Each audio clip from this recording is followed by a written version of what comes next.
Hello learners, welcome to my channel enlighten knowledge. आज हम पढ़ने जा रहे हैं प्रॉपर्टीज़ ऑफ इंडिफरेंस कर्व। क्या क्या इंडिफरेंस कर्व की प्रॉपर्टी हो सकती हैं, तो इस लेक्चर में हम लोग इसको डिस्कस करेंगे। तो आइए शुरू कर लेते हैं। सबसे पहली प्रॉपर्टी है आपकी इंडिफरेंस कर्व की, that an indifference curve has a negative slope और दैट इट स्लोप डाउनवर्ड। क्या है कि इसका नेगेटिव स्लोप होता है और ये डाउनवर्ड स्लोपिंग करती है। एक इंडिफरेंस कर्व हमेशा डाउनवर्ड स्लोपिंग करती है from left to right. Other words में हम इसको कह सकते हैं कि इसका स्लोप क्या होता है, नेगेटिव स्लोप होता है। ये प्रॉपर्टी किस पे बेस है? ऑन द अजम्पशन दैट कि अगर कंज्यूमर यूज़ करता है ज़्यादा क्वांटिटी एक कमोडिटी की, then he will use less quantity on the other. कि अगर वो एक कमोडिटी को ज़्यादा यूज़ करता है दूसरी से मतलब सेक्रीफाइस करवाता है, एक कमोडिटी को लेने के लिए दूसरे को सेक्रीफाइस करवाता है, तो उसको हर कॉम्बिनेशन पे डिफरेंट कॉम्बिनेशंस पे क्या मिलती है? इक्वल सेटिस्फेक्शन ही मिलती है। क्योंकि हमने पहले ही पढ़ा है कि इंडिफरेंस का मतलब ही क्या होता है? सेम, मतलब सेम लेवल ऑफ सेटिस्फेक्शन मिलेगी कंज्यूमर को हर एक पॉइंट पे। तो अगर हम डिस्कस करवाते हैं कि हमारी आईसी अगर नेगेटिव स्लोपिंग या डाउनवर्ड स्लोपिंग नहीं हो सकती, तो ये क्या हो सकती है? It can either be vertical, horizontal या फिर अपवर्ड स्लोपिंग बन सकती है। तो इसको हम लोग पहले बनाकर देख लेंगे कि ऐसी कोई कंडीशन हो सकती है या नहीं हो सकती है। तो ये मैं आपको बता देती हूँ। पहले अगर हम अपनी आईसी को वर्टिकल स्लोपिंग बनाते हैं, ये हमारी आईसी बन गई वर्टिकल स्लोपिंग। यहाँ पर क्या लेते हैं हम? एप्पल, मतलब दो कॉमोडिटीज़ हम लोग ले सकते हैं कोई भी। एक्स एक्सिस पे हमने एप्पल्स ले लिया और वाई एक्सिस पे हमने ऑरेंजेस को ले लिया है। तो एप्पल हमारे पास क्या है? कांस्टेंट है, तो यहाँ पे मैं मानकर चलती हूँ 4 एप्पल्स हैं। और ऑरेंजेस हम लोग कितने भी ले सकते हैं, 2, 4, 6। अगर यहाँ पे कॉम्बिनेशन हम लेते हैं ए, बी और सी, तो आपको यहाँ से ही क्लियर हो गया होगा कि हमें ज़्यादा सेटिस्फेक्शन कहाँ मिल रही है। क्यों? क्योंकि 4 एप्पल और 2 ऑरेंजेस हैं। यहाँ पे एप्पल्स को बिल्कुल कम नहीं किया गया है, उतने ही रहे हैं, लेकिन ऑरेंजेस ज़्यादा हो गए। यहाँ फिर से एप्पल 4 और ऑरेंजेस 6 हो गए। मतलब क्या है कि हमें सी पे ज़्यादा सेटिस्फेक्शन मिल रही है ए और बी से। लेकिन हमने आईसी में क्या पढ़ा था कि सेम लेवल ऑफ सेटिस्फेक्शन ही हमें मिलता है। तो ऐसी कर्व हम लोग नहीं बना सकते हैं। It can not B vertical. तो नेक्स्ट बात कर लेते हैं हॉरिजॉन्टल में। हॉरिजॉन्टल में भी वही केस आ जाएगा कि यहाँ पे हम ऑरेंजेस को कांस्टेंट ले रहे हैं और एप्पल्स को कितना भी बढ़ा सकते हैं, 2, 4 एंड 6। यहाँ पे सेम कॉम्बिनेशन लिख लो, 2 + 4, 4 Apple and 4 oranges, 6 apples and 4 oranges. मतलब गिनती किसकी बढ़ाई जा रही है? एप्पल्स की। लेकिन ऑरेंजेस आपके क्या है? कांस्टेंट है, किसी को भी हमें सेक्रीफाइस करवाने की ज़रूरत नहीं पड़ रही। तो इस वाले कॉम्बिनेशन पे कंज्यूमर को ज़्यादा सेटिस्फेक्शन मिलेगी। तो ऐसा नहीं हो सकता। नेक्स्ट हम बनाते हैं अपवर्ड स्लॉपिंग। यहाँ पर भी हम अलग अलग कॉम्बिनेशंस लेकर देख लेते हैं कि क्या हो सकता है। ये हमारा ए कॉम्बिनेशन है, ये बी है और ये सी है। तो जहाँ जैसे ही आप क्या है ज़्यादा बड़े कॉम्बिनेशन पे जाते हो, उतना ही आपको सेटिस्फेक्शन ज़्यादा मिलता है। क्योंकि अगर यहाँ पे 2 एप्पल हैं, 2 ऑरेंजेस हैं, एप्पल्स भी बढ़ गए, ऑरेंजेस भी बढ़ गए। तो सी पॉइंट पे क्या हो रहा है? एप्पल एंड ऑरेंजेस की गिनती 6 हो चुकी है, मतलब इस पे हमें ज़्यादा सेटिस्फेक्शन मिलेगी। लेकिन ऐसा पॉसिबल नहीं हो पाता है, क्योंकि आईसी का मतलब ही यही है कि डिफरेंट कॉम्बिनेशंस आपको सेम सेटिस्फेक्शन लेवल दे। तो ये भी हम लोग नहीं बना सकते हैं। तो हमारे पास लास्ट क्या बचा? It can be a convex. तो कन्वेक्स मतलब डाउनवर्ड स्लोपिंग बनती है हमारी आईसी, ऐसे बनेंगी। क्योंकि एक कॉम्बिनेशन लेने पर अगर हमारी ये एप्पल 1 है और 4 ऑरेंजेस हैं, एक एप्पल को हमें बढ़ाना है तो ऑरेंजेस को सेक्रीफाइस करवाना पड़ेगा। अगर यहाँ पे एप्पल की गिनती को बढ़ाना है तो ऑरेंजेस को सेक्रीफाइस करवाना पड़ेगा। इसीलिए हम इसको क्या कहते हैं? Downward sloping. और ये ही हमारे रियल लाइफ में लागू हो पाता है। ये चीज़ हमारी बन चुकी है कि हमने प्रूव करवा दिया है कि हमारी जो आईसी है वो हमेशा क्या बनेगी? डाउनवर्ड स्लोपिंग बनेगी। और इस कोई भी कॉम्बिनेशन इस पे लेते हैं वो आपको क्या देता है? Same level of satisfaction he provide करता है। ये फर्स्ट प्रॉपर्टी हमने डिस्कस कर ली है। सेकंड प्रॉपर्टी पे आते हैं। हमारी जो आईसी बनेगी वो कन्वेक्स बनेगी, convex to the point of origin बनेगी। और ये प्रॉपर्टी किस पे बेस है? ये law of diminishing marginal rate of substitution पे बेस है।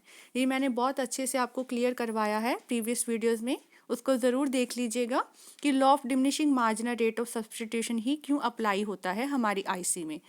तो इस वजह से जो हमारी आईसी है वो कन्वेक्स बनती है। अब यहाँ पर भी हम डिस्कस करवा लेते हैं कि अगर हमारी आईसी कन्वेक्स नहीं बनती है तो ये क्या क्या बन सकती है। It can be a straight line और concave to the point of origin. ये स्ट्रेट लाइन हो सकती है या कनकेव हो सकती है। अब उसको डिस्कस कर लेते हैं। अगर यहाँ पे हमारी आईसी स्ट्रेट लाइन बनती है, स्ट्रेट लाइन का ये मतलब नहीं है कि हॉरिजॉन्टल वर्टिकल, मतलब सेम प्रोपोर्शन में। अगर एप्पल्स एक एक बढ़ा रहे हो तो ऑरेंजेस एक एक ही सेक्रीफाइस करवा रहे हो। फॉर एग्जांपल ये कॉम्बिनेशन है, ये 1 एप्पल 4 ऑरेंज। अगर एक एप्पल बढ़ाया तो उतना ही ऑरेंजेस को कम करवा रहे हो, मतलब 1:1 का मार्जिनल रेट ऑफ सब्स्टिट्यूशन देखने को मिल रहा है, 1:1 का। और इसको हम लोग कहते क्या है, constant marginal rate of substitution, क्योंकि कांस्टेंट चल रहा है, जितने एप्पल बढ़ा रहे हो उतने ही ऑरेंजेस को कम करते जा रहे हो।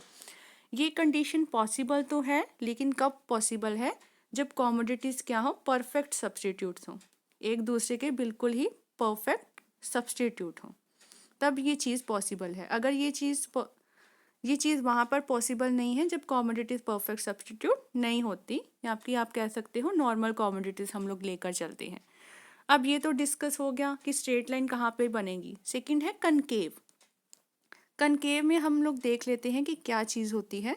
अगर ये एप्पल्स की गिनती क्या है हम लोग बढ़ाते हैं, जैसे एक एप्पल था 10 ऑरेंजेस थे, सेकंड एप्पल लेने के लिए क्या है, हमने एक ऑरेंजेस को पहले सेक्रीफाइस करवाया। इसमें क्या है, सेक्रीफाइस लेवल बढ़ना शुरू हो जाता है। देखो, एक एप्पल बढ़ाने के लिए सिर्फ एक एप्पल को पहले सेक्रीफाइस करवाया था, जब और एक एप्पल लेना है तो आपने और भी सेक्रीफाइस करवाया, लेकिन सेक्रीफाइस क्या करवा दिया, ज़्यादा करवाया ऑरेंजेस को। फिर फोर्थ लेना था पार्ट तो और भी ज़्यादा सेक्रीफाइस करवाया। तो इसी वजह से हमारी ये जो कर्व है वो कनकेव बनती है। इसका मतलब यहाँ पे क्या लागू हो रहा है, increasing marginal rate of substitution. ये रियल लाइफ में बिल्कुल पॉसिबल नहीं है, क्योंकि हमने पढ़ा है कि जैसे जैसे हमारे पास कॉमोडिटीज़ बढ़ती जाती हैं तो हम उसको दूसरी कॉमोडिटी को कम सेक्रीफाइस करवाते हैं, ना कि ज़्यादा।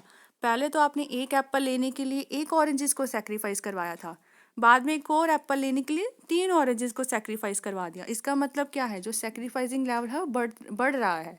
लेकिन ऐसा नहीं होता है रियल लाइफ में, हम कभी भी ऐसा नहीं चलते हैं।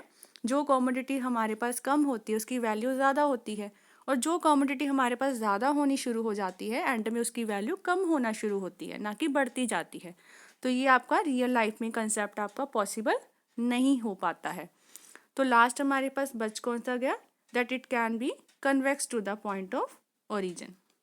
वही कॉम्बिनेशन लेते हैं, 1 एप्पल है 10 ऑरेंजेस। अब क्या है, पहले हम एक चीज़ लेने के लिए हमने सेक्रीफाइस ज़्यादा करवाया था, मतलब 3 एप्पल्स को सेक्रीफाइस अगर पहले करवा दिया, फिर थर्ड एप्पल लेने के लिए हमने थोड़ा सेक्रीफाइस लेवल क्या है कम करना शुरू कर दिया, और लास्ट एप्पल लेने के लिए और भी कम कर दिया। मतलब पहले रेशो क्या आई है, 3 ऑरेंजेस सेक्रीफाइस करवाए, फिर 2 ऑरेंजेस को सेक्रीफाइस करवाया एक एप्पल लेने के लिए, फिर एक ऑरेंज को सेक्रीफाइस करवाया एक एप्पल लेने के लिए। ये कंसेप्ट आपका रियल लाइफ में बिल्कुल पॉसिबल है, क्योंकि जैसे ही हमारे पास क्या है चीज़ बढ़ती है तो दूसरी कॉमोडिटी को हम लोग कम सेक्रीफाइस करवाते हैं, क्योंकि ऑरेंजेस की अब वैल्यू हमारी नज़र में क्या है, बढ़नी शुरू हो गई। क्यों, क्योंकि उसको हम लोग कम करवाते जा रहे हैं। कोई पॉइंट ऐसा आता है अब हम ऑरेंजेस को और सेक्रीफाइस नहीं करवाएंगे एक एप्पल लेने के लिए, ठीक है ना, क्योंकि एप्पल की गिनती हमारे पास बढ़ती जा रही है लेकिन ऑरेंजेस कम होते जा रहे हैं। तो रियल लाइफ में आपका क्या कंसेप्ट लागू होता है कि diminishing marginal rate of substitution ही चलता है, ये चीज़ आपकी होती है। नेक्स्ट आपकी है कि 2 आईसीज एक दूसरे को कट नहीं कर सकती।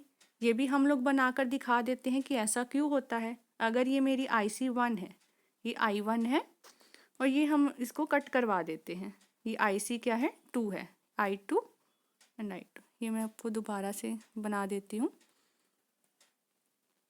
ये लीजिए, ये आपकी I2 है। यहाँ पर हम पॉइंट ले लेते हैं A, यहाँ पर B, बिल्कुल इस नीचे, इसके नीचे आपने पॉइंट लेना है C पॉइंट। अब यहाँ पे क्या कॉम्बिनेशंस बन रही हैं, देखिए पहले बात करते हैं I1 कर्व की। हमने क्या कहा था कि सेम IC पे आपका जो लेवल ऑफ सेटिस्फेक्शन होता है वो इक्वल होता है। मैं ऐसे लिख सकती हूँ that A equal to C। I1 की बात कर रहे हैं कि A भी आपकी इसी IC पे है और C भी आपकी इसी IC, मतलब लेवल ऑफ सेटिस्फेक्शन दोनों का सेम है। अब आई टू की बात कर लेते हैं। आई टू की बात करें तो आई टू पे क्या है, ए और बी है, मतलब ए इक्वल टू बी। अब मैथमेटिकल टर्म्स में अगर इसको डिराइव करें, ए इक्वल टू सी है, ए इक्वल टू बी है, तो हम इसको लिख सकते हैं दैट बी इक्वल टू सी। यही चीज़ है। लेकिन कर्व में आप ध्यान से देखो, क्या बी सी के इक्वल है? बिल्कुल नहीं है, क्योंकि बी आपकी क्या है, बी आपकी आई टू पे है और जो आपका सी है वो आई वन पे है। मतलब ज़्यादा सेटिस्फेक्शन आपको बी देगा ना, क्योंकि हमने वर्टिकल लाइन में किया था। अगर यहाँ पे चार एप्पल्स हैं, यहाँ पे 2 ऑरेंजेस है, यहाँ पे 4 ऑरेंजेस है, तो ज़्यादा सेटिस्फेक्शन कहाँ मिल रही है? जहाँ पे आपको 4 एप्पल और 4 ऑरेंजेस मिल रहे हैं। इसका मतलब लेवल ऑफ सेटिस्फेक्शन बी पे ज़्यादा है, सी पे कम है। तो हम लिख सकते हैं B can not be equal to C. ठीक है, तो हम इसको इंटरसेक्ट नहीं करवा सकते हैं। हमने आपको कर्व की हेल्प से बता दिया कि ऐसा क्यों होता है, क्योंकि बी आपका सी के इक्वल नहीं आ पाता है। बी पे ज़्यादा सेटिस्फेक्शन है, सी पे कम है, तो आईसीज आपकी कभी भी एक दूसरे को कट करवा कर नहीं जाएंगी। नेक्स्ट है आपका higher IC represent more satisfaction, कि जितनी ज़्यादा हायर लेवल ऑफ सेटिस्फेक्शन आपको मिलेगा, हायर आईसी पे ही मिलेगा। फॉर एग्जांपल ये हमारी आईसी 1 है, ये आईसी 2 है, आईसी 1 एंड आईसी 2। सिंपल सी बात है, अगर यहाँ पे ये कॉम्बिनेशन लेते हैं, एक एप्पल एक ऑरेंजेस का, यहाँ पर लेते हैं 2 एप्पल 2 ऑरेंजेस का, मतलब यही आपको ज़्यादा सेटिस्फेक्शन देगा ना। अगर हम एक चीज़ को ही लेकर चलते हैं, जितनी भी हम लोग आईसीज को क्या है डिराइव करते जाएंगे, हायर आईसी बनाते जाएंगे, उतना ही लेवल ऑफ सेटिस्फेक्शन उस पर ज़्यादा मिलना शुरू हो जाएगा। तो higher indifference curve represent more satisfaction. Next है indifference curve touches neither X axis nor Y axis, कि आपकी जो इंडिफरेंस कर्व है वो एक्स एक्सिस या वाई एक्सिस को टच नहीं करवाएगी। अगर टच करवा देती है तो क्या हो जाता है कि वो वाली आपकी जो चीज़ है जहाँ पे आपने टच करवाई वो कांस्टेंट हो जाती है। लेकिन कांस्टेंट तो हम इसमें लेकर नहीं चलते हैं, 2 कमोडिटीज तो इसमें क्या है लेकर चलते ही हैं। It is assume in the IC that a consumer buyer क्या करती है, combinations of different quantities of 2 goods. ठीक है, इसलिए हैंस आपकी जो आईसी है वो कभी भी नाइदर ओ एक्स एक्सिस या ओ वाई एक्सिस कहीं पे भी टच नहीं करेगी। अगर इन केस आपकी आईसी टच करवा भी देती है तो मतलब क्या है, कंज्यूमर एक ही कॉमोडिटी खरीद रहा है और दूसरी की डिमांड क्या हो चुकी है, 0 हो चुकी है। तो आईसी में touch oh Y axis then it represent money instead of commodity, क्योंकि कॉमोडिटी को हम लोग ले ही नहीं रहे हैं। अगर मैं कर्व की हेल्प से आपको बताऊं तो क्या चीज़ है कि अगर हमने ये वाली आपकी आईसी ड्रॉ की है, यहाँ पे मतलब ये वाई एक्सिस को टच करवा रही है, यहाँ पे हम एम पॉइंट लेते हैं, और अगर ये वाला कॉम्बिनेशन लेकर हम लोग चल रहे हैं तो क्या होगा कि इस पे हम लोग इतनी क्वांटिटी ले रहे हैं। ठीक है, इतनी क्वांटिटी ले रहे हैं, इतनी। यहाँ पे अब क्या होगा कि अगर ये वाला कॉम्बिनेशन है, यहाँ पे अगर एम पॉइंट है, एम पॉइंट पे आपका एप्पल तो क्या हो चुका है, 0 हो चुका है। ऑरेंजेस मान के चलो यहाँ पे 4 है, मतलब एप्पल आप 0 खरीद रहे हो। अगर 0 एप्पल खरीद रहे हो मतलब हम लोग किसकी बात कर रहे हैं, एक कॉमोडिटी की ही बात कर रहे हैं। ठीक है ना। लेकिन आईसी का रूल क्या है कि आप लोग 2 या 2 से ज़्यादा कॉमोडिटीज लेकर चलोगे तो सेकंड कॉमोडिटी की डिमांड क्या हो चुकी है, 0 हो गई है। इसका मतलब हम यहाँ पे दूसरी कॉमोडिटी को बना ही नहीं सकते, इसकी जगह क्या ले लेंगे, मनी को ले लेंगे। अगर मनी को लेते हैं तो हम लोग क्या शो करवाएंगे कि अगर ये वाली क्वांटिटी ले रहे हो आप लोग इतनी मनी पे इसको खरीद रहे हो। तो आपकी आईसी कभी भी neither can it touch X axis nor Y axis. तो एक्स एक्सिस को अगर हम लोग टच करवा के देख लें तो ये लीजिए, अगर ये वाला हम पॉइंट लेकर चलते हैं तो क्या होगा, एप्पल तो 4 है लेकिन ऑरेंजेस क्या है, 0 है। मतलब यहाँ पर भी हम सिर्फ एक कॉमोडिटी की ही बात कर रहे हैं और एक कॉमोडिटी की बात इसमें नहीं की जाती बल्कि 2 या 2 से ऊपर की बात की जाती है। तो ये भी हमारी सिचुएशन नहीं बन सकती। नेक्स्ट आ जाइए, indifference curve need not be parallel to each other, कि ज़रूरी नहीं है कि आपकी जो इंडिफरेंस कर्व है वो पैरेलल ही हो। यानी इंडिफरेंस मैप आपको बताया था जिसमें हम एक ही ग्राफ में बहुत सारी आईसीज को बना देते हैं अलग अलग लेवल ऑफ सेटिस्फेक्शन दिखाने के लिए। तो ज़रूरी नहीं है कि वो पैरेलल हो, मतलब सेम डिस्टेंस पे ही चले। आपकी आईसी ऐसे भी हो सकती है, ऐसे भी हो सकती है, कैसे भी हो सकती है। ठीक है, बनेगी वो कन्वेक्स ही और ये सबसे ज़्यादा डिपेंड किस पे करता है, आपका मार्जिनल रेट ऑफ सब्सटीट्यूशन क्या चल रहा है डिफरेंट डिफरेंट आईसी का, उस पर ये डिपेंड करता है।